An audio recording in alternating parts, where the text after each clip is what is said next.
Hey, what is up, guys? This is Larry, and today I wanted to try something a little bit different and just kind of talk about finance and financial questions in a more candid type personal way.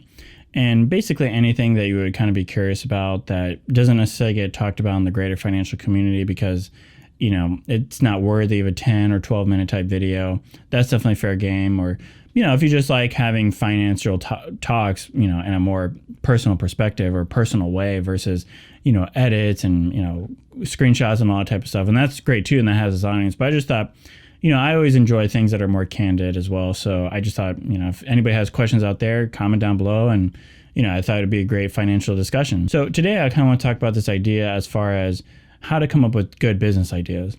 And it kind of fits into three main categories.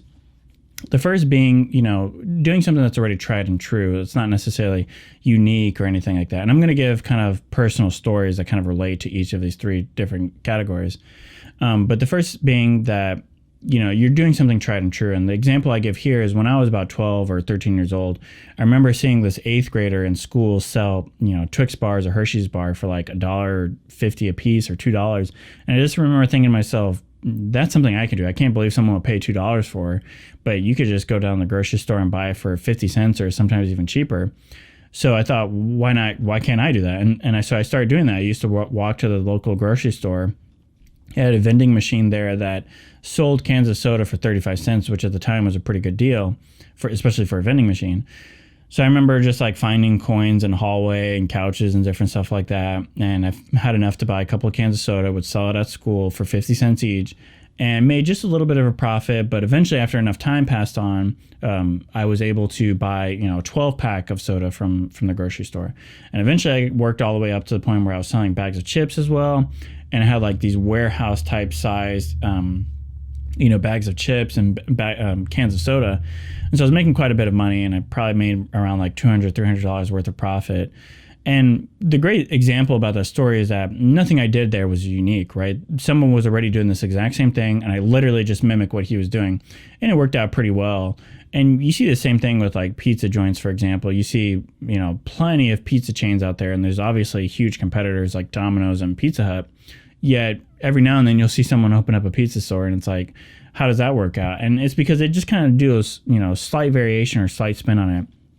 For example, you could see like a pizza place that, had a vegetarian perspective, right? That's all they did was just vegetarian type pizzas. And that's going to work out obviously very well in some areas.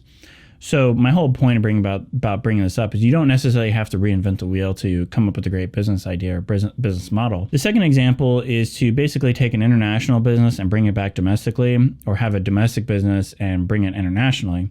And what I mean here is, the whole story behind Starbucks and Howard Shultz is that he went to Italy or somewhere in Europe and saw someone order a latte, and he was like, what is that? And he enjoyed it.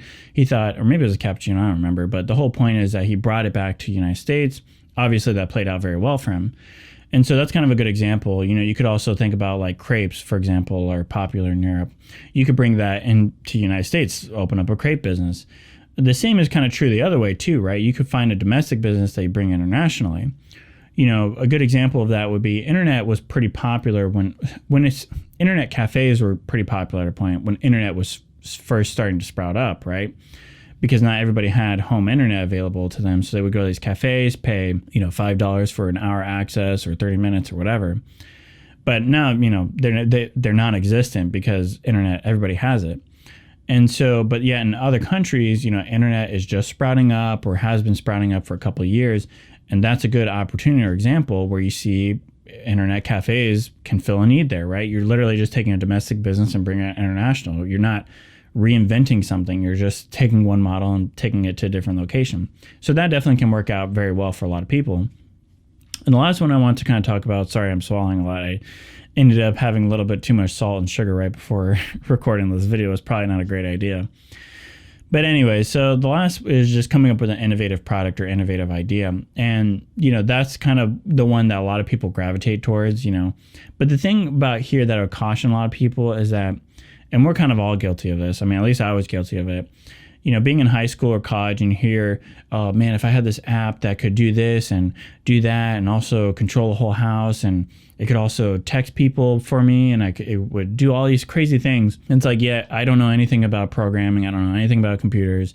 So how do I expect this innovative product to gain any traction? And so what I would say here is make sure that your idea is actually realistic. A lot of people end up asking, friends and family, hey, what do you think about this business product or business idea? But yet you're just tossing an idea. You don't have a solid product or prototype to show them.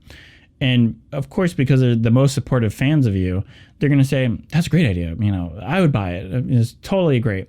But yet when you take it to a larger audience, everybody's like, that's a terrible product, terrible idea. And you tell yourself, well, they just don't get it, right? If I just had more funding, the prototype didn't do it justice.